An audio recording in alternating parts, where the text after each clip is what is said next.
Iglesia Cristiana Redimida de Dios presenta su programa Comprometidos con la Verdad. Palabras de verdad que quieres escuchar. Aprenda más de la palabra de Dios con nuestros estudios bíblicos e información acerca de los avances de nuestro ministerio. Comprometidos con la Verdad, bajo la dirección de los pastores Melvin Porras y Fanny Gutiérrez. Quédese con nosotros estos 30 minutos que serán de bendición para su vida. Comprometidos con la Verdad.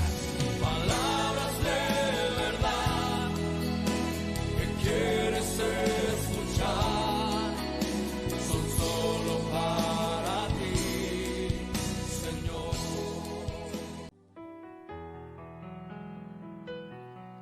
¿Qué tal, hermanos y amigos? Que el Señor nos bendiga. Un saludo muy cordial para todos y cada uno de los que nos están sintonizando. Les saluda un pastor y amigo, el pastor Melvin Porras. Este es su programa Comprometidos con la Verdad.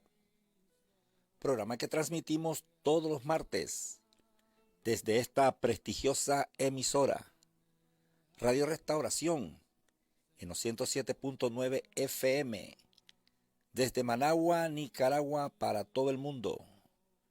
Queremos en esta ocasión continuar la serie que hemos iniciado hace 2 programas anteriores.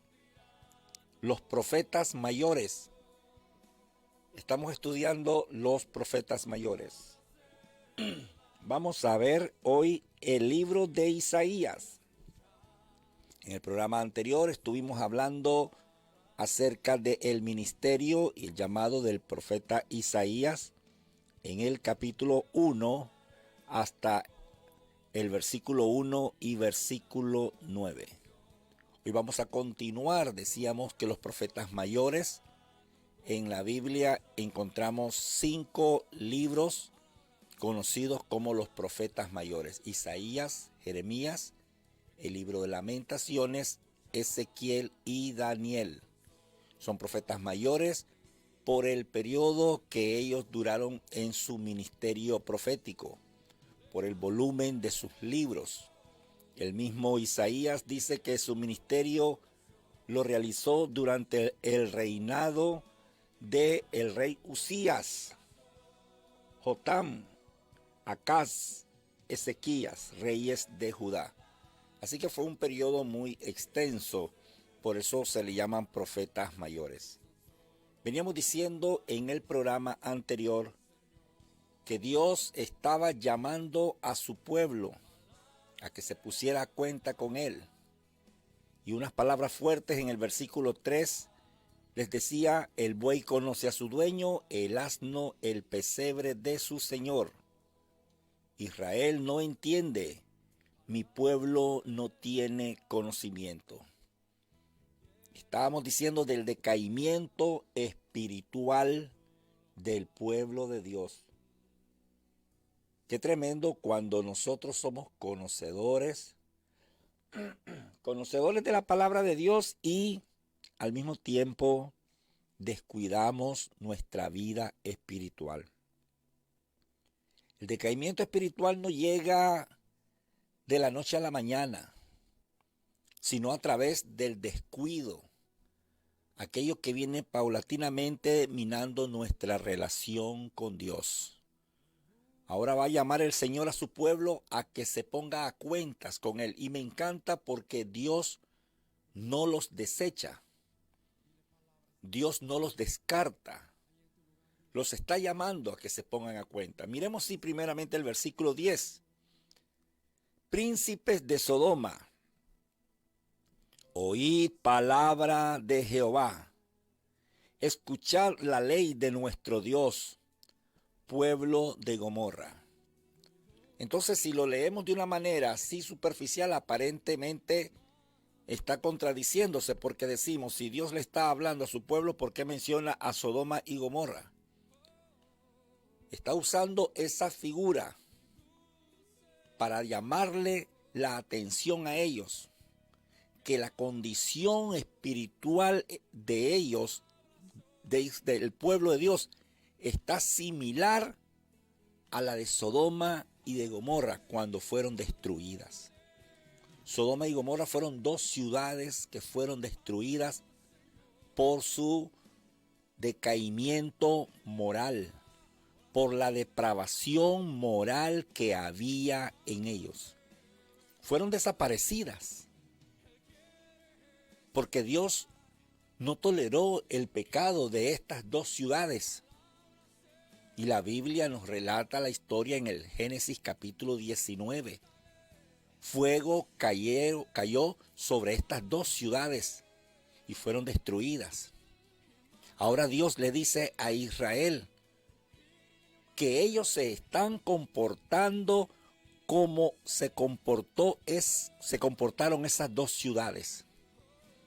Eso debería de avergonzarnos, porque si somos el pueblo de Dios, en este caso el pueblo de Israel, conocedor de la ley de Dios, conocedor de los mandamientos de Dios, ¿por qué habían caído hasta ese nivel espiritual? ¿No nos pasa a nosotros muchas veces lo mismo? La Biblia dice que estas cosas están escritas para nuestra enseñanza. Nada está allí escrito por diversión o por llenar un espacio. Cada una de las palabras que están aquí están escritas intencionalmente y están escritas para nuestra enseñanza. Cuando Dios nos está llamando también a nosotros, muchas veces dentro del pueblo de Dios, conociendo la palabra de Dios, teniendo los privilegios que hoy tenemos, los medios de gracia que hoy tenemos, pero a veces tenemos comportamientos, actitudes como la de un inconverso. Cuando el Señor le dice a Israel y a sus gobernantes, príncipes de Sodoma, pueblo de Gomorra, le está diciendo, están comportándose como ellos. Como cuando si de repente alguien te dice, esta persona es un Judas, está haciendo alusión a que es un traidor. Y de ahí, esta persona es un Pilato, está haciendo alusión a que se está lavando las manos, se está justificando. Y así sucesivamente. Aquí Dios le está diciendo, ustedes están como Sodoma y como Gomorra.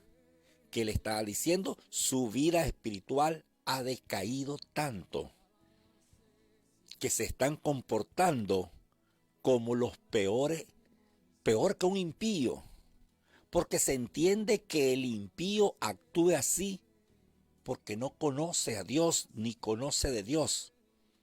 Pero cuando un pueblo ha conocido a Dios y conoce y ha saboreado, ha gustado la gracia, la misericordia, el favor de Dios, y comportarse como un inconverso, su condición espiritual es peor.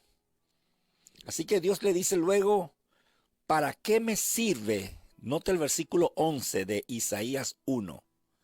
¿Para qué me sirve, dice Jehová, la multitud de vuestros sacrificios? Hastiado estoy de holocaustos, de carneros y de cebo de animales gordos. No quiero sangre de bueyes, ni de ovejas, ni de machos cabríos. ¿Quién demanda esto de vuestras manos cuando venís a presentaros delante de mí para hollar mis atrios? Note, aquí Dios no está aboliendo los sacrificios mosaicos. Recuerde que el legislador es Dios. Cuando le dio a Israel los mandamientos, que se dice que fueron 613 leyes, entre ellas estaban leyes morales, leyes civiles, leyes religiosas. Todas estas cosas no las inventó Moisés. Todo este tipo de ofrendas, todo este tipo de sacrificio, fue Dios que se las reveló, se las dio a Moisés para que se las diera al pueblo y les enseñara cómo debían de acercarse a Dios. El libro de Levítico es un libro donde se narra con todos los detalles los diferentes sacrificios y las diferentes ofrendas que Dios demandaba de su pueblo. ¿Cómo se debía de hacer? El culto, la adoración. Por eso se llama el libro de Levíticos, porque ahí se le instruye a los levitas cómo tenían que ofrecer los sacrificios, las ofrendas del pueblo. Así que aquí Dios no las está aboliendo en ese momento. Lo que Dios está es reprochando. ¿Por qué ellos seguían trayendo esa ofrenda, pero sus actitudes, su obediencia, dejaba mucho que desear? Todo era superficial. Y me llama la atención porque Israel sigue compartiendo, sigue trayendo sus ofrendas. Note cómo dice: ¿para qué me sirve, dice Jehová, la multitud de vuestros sacrificios? Ellos continuaban en su pecado, pero traían sus ofrendas. Ellos continuaban en sus pecados, pero traían sus sacrificios. Respetaban toda la liturgia. No me traigáis, dice en el versículo 13, más vanas ofrendas. Note, cuando la actitud del creyente, la actitud del que va a traer la ofrenda, está en desobediencia, esa ofrenda no es bien vista por Dios. Aquí Dios le llama vana ofrenda. Algo para pensar en nuestros días. Por eso que aunque fue siglo VIII antes de Cristo, el mensaje del profeta Isaías sigue estando vigente. Porque esto no es para que volvamos a ver hacia el pasado y digamos, qué barbaridad, cómo eran esas personas. No, qué barbaridad, cómo somos los seres humanos. Porque ellos estaban hechos de la misma naturaleza que estamos hechos nosotros. De una naturaleza caída, de una naturaleza pecadora, adánica. Por eso que nosotros tenemos que tener cuidado de nuestra vida espiritual. Israel seguía ofreciendo sus ofrendas, pero su corazón estaba lejos de Dios. Sin embargo, ellos lo hacían para calmar sus conciencias. Ellos creían que ya cumplían con Dios al traer sus sacrificios, al traer sus ofrendas. Ellos decían, ya cumplimos y ahora podemos seguir viviendo como nosotros querramos. No, Señor, para que esto tenga validez e importancia, primero tenemos que revisar la actitud de nuestro corazón. Recuerde que en el tribunal de Cristo, una de las cosas que se van a juzgar son las intenciones con las que nosotros hicimos aquellas cosas. Más que una ofrenda. Esto se me viene a la mente el caso de Génesis 4, cuando habla de Caín y Abel. Dice la Biblia que Dios miró con agrado a Abel y a su ofrenda. O sea que la ofrenda de Abel fue relevante por la actitud del que traía la ofrenda. Hoy nosotros tenemos todo invertido. Hoy creemos que la persona vale por la ofrenda que trajo. Pero en este caso Dios valora la ofrenda dependiendo de la actitud del que la trae. No sé si me doy a entender, pero nosotros tenemos que ir en el orden en el que Dios ve las cosas. Dios primero ve el corazón del ofrendante y de acuerdo a la actitud y al corazón del ofrendante, así tiene valor la ofrenda. Si la ofrenda es grande, si la ofrenda es jugosa, pero el corazón del ofrendante está lejos de Dios, a Dios no le interesa eso que haya traído. Porque Dios mira la ofrenda y vale para Él dependiendo del corazón del que la trajo. Nosotros no, muchas veces estamos valorando a la persona de acuerdo a la ofrenda que trae. Y por eso que cuando uno va al Nuevo Testamento, Jesús dice que aquella mujer que solo dio 2 moneditas, dio más que todos, porque ella dio el 100% de lo que tenía, y los otros daban de lo que les sobraba. Así que para Dios fue más valiosa la ofrenda de aquella viuda que la cantidad de aquellos que traían de lo que les sobraba. Entonces, aquí Dios no está aboliendo los sacrificios. Dios lo que le está reprochando a Israel es que siguen trayendo esos sacrificios, pero ellos están lejos de Dios, están apartados. Entonces Dios lo está reprendiendo y le dice en el versículo 13, no me traigáis más vanas ofrendas, porque eso es la ofrenda cuando nosotros estamos lejos de Dios o cuando nuestra actitud, nuestro comportamiento deja mucho que desear. Nuestras ofrendas son vanas. No importa el sacrificio que hagas, no importa lo prolongada que sea tu oración, no importa lo prolongado que sea tu ayuno, no importa lo brillante que sea tu servicio para Dios. Si tu corazón está lejos de Dios, lo demás no va a contar para el Señor. Por eso le dice, no me traigáis más vana ofrenda. El incienso me es abominación, luna nueva, día de reposo, el convocar asamblea. No lo puedo sufrir, son iniquidad vuestras fiestas solemnes, cosas que él había pedido.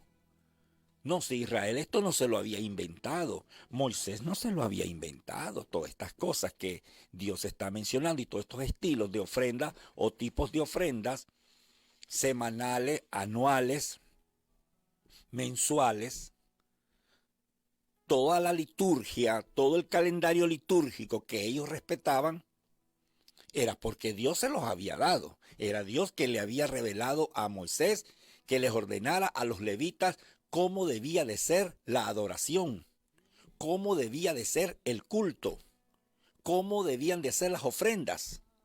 No, si Israel no dijo vamos a ofrendar o vamos a hacer una ofrenda de este tipo para que a Dios le agrade. No, fue Dios el que dijo cómo tenían que hacerse. Pero ahora aquí Él lo está reprendiendo y le dice estas ofrendas son vanas. ¿Por qué le dice hastiada está mi alma? No las quiero. Vuestras fiestas solemnes, no las soporto. ¿Por qué? Porque la actitud de los que traían esa ofrenda dejaba mucho que desear. Porque el corazón de los que traían esa ofrenda no era un corazón arrepentido, no eran gente genuina. Pero hoy nosotros le decimos a las personas que traigan su ofrenda, que Dios las va a bendecir. ¿Y es que usted cree que Dios está obligado a recibir todo lo que le traemos? Qué terrible hacer algo para Dios y que Dios te diga no lo quiero. Lo voy a mencionar, lo voy a repetir para que considere la seriedad de esto. Qué terrible es hacer algo para Dios, traerle algo a Dios y que Dios te diga no lo quiero. Eso es lo que estaba pasando con Israel. Seguían respetando toda la liturgia, todo el calendario litúrgico, y Dios le dice, eso es vano, no lo quiero. Entonces uno dice, ¿por qué? Porque el decaimiento espiritual de esas personas era notable. Querían vivir como ellos querían. Hay gente que quiere vivir como ellos quieren, y porque dan una ofrenda quieren que Dios los bendiga. Porque hacen un compromiso de dar una ofrenda semanal, mensual, quincenal, como sea, quiere que Dios los bendiga. Y muchas veces los predicadores cometemos el error de no enseñarle eso a las personas. Dios no necesita nuestras ofrendas. Dios no necesita nada de esto. Él nos da el privilegio que lo hagamos. pero como una expresión externa de lo que hay internamente en nosotros. Si nuestro corazón no está recto delante de Dios, nuestra ofrenda es vana, llámese sacrificio, llámese ofrenda de lo que sea, llámese servicio a Dios, llámese ayuno, llámese como se llame. Si nuestro corazón no es genuino, si nuestro corazón no está en obediencia, eso no importa lo que traigamos. Por eso dice la Biblia, volviendo a señalar lo de Génesis capítulo 4, que Dios miró con agrado a Abel y a su ofrenda. Hoy diría un predicador que le agradó la ofrenda, entonces le cayó bien el ofrendante. No, para Dios el orden es, primero te mira a ti y de acuerdo a la rectitud y a la obediencia que hay en tu corazón, así de valioso, así tiene de importancia la ofrenda. Tu ofrenda vale dependiendo de tu corazón. Y eso es lo que le está señalando al pueblo. Vuestras lunas nuevas, dice en el versículo 14, vuestras fiestas solemnes las tiene aborrecida mi alma. Me son gravosas. Cansado estoy de soportarlas. Cuando extendéis vuestras manos, que es ellos lo usaban para orar así, yo esconderé de vosotros mis ojos. Asimismo, cuando multipliquéis la oración, o sea que no habían dejado de orar. Cuando multipliquéis la oración, yo no oiré.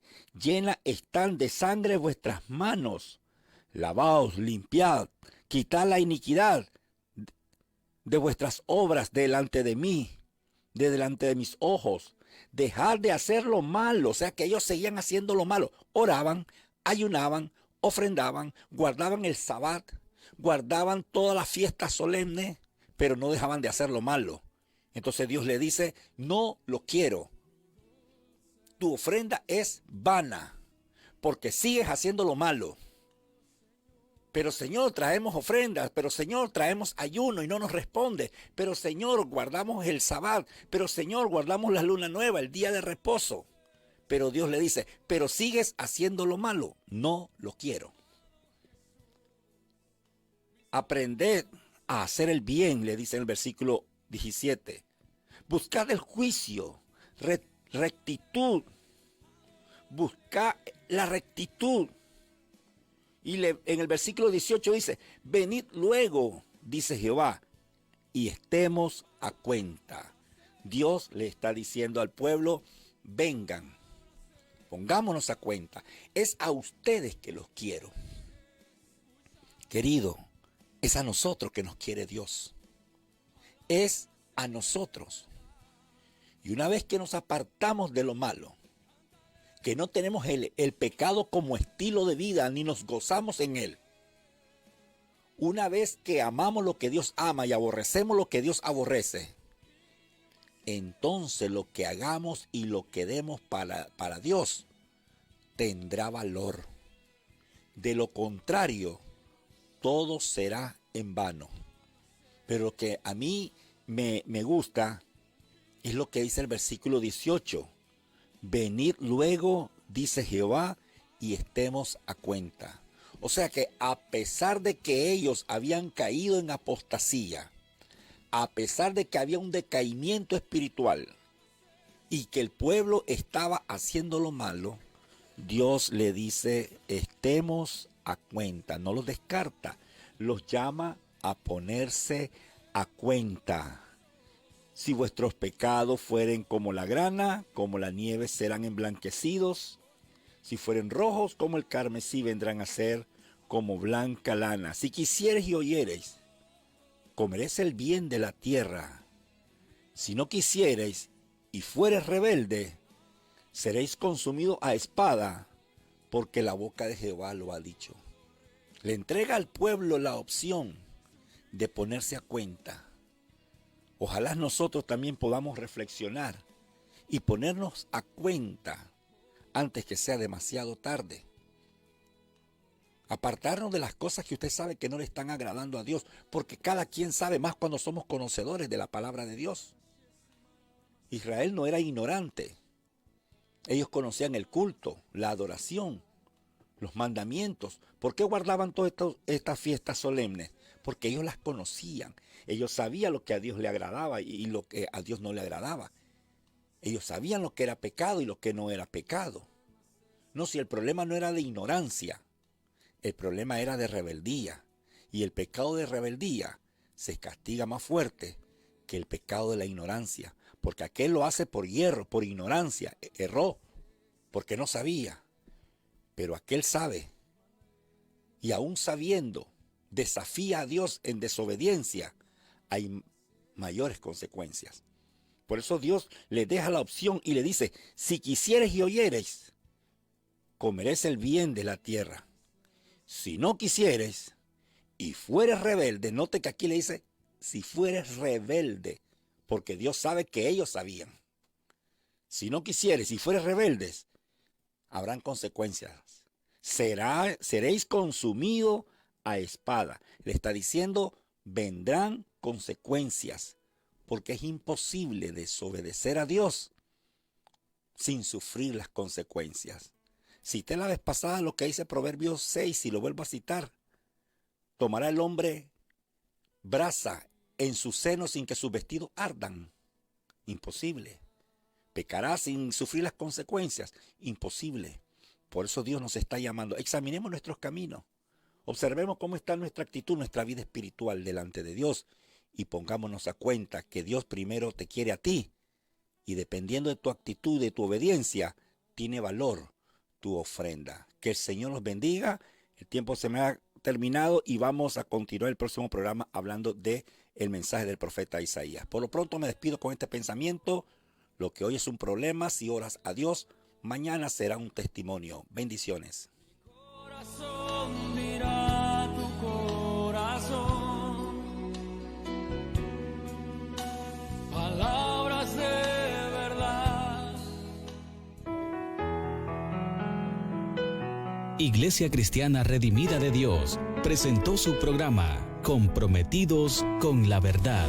Palabras de verdad que quieres escuchar. Escúchenos los días martes a las 2 de la tarde, aquí en Radio Restauración, Comprometidos con la Verdad. Para más información llámenos 8894-9763 y 2251-6121. Hasta nuestro próximo programa y que Dios le bendiga.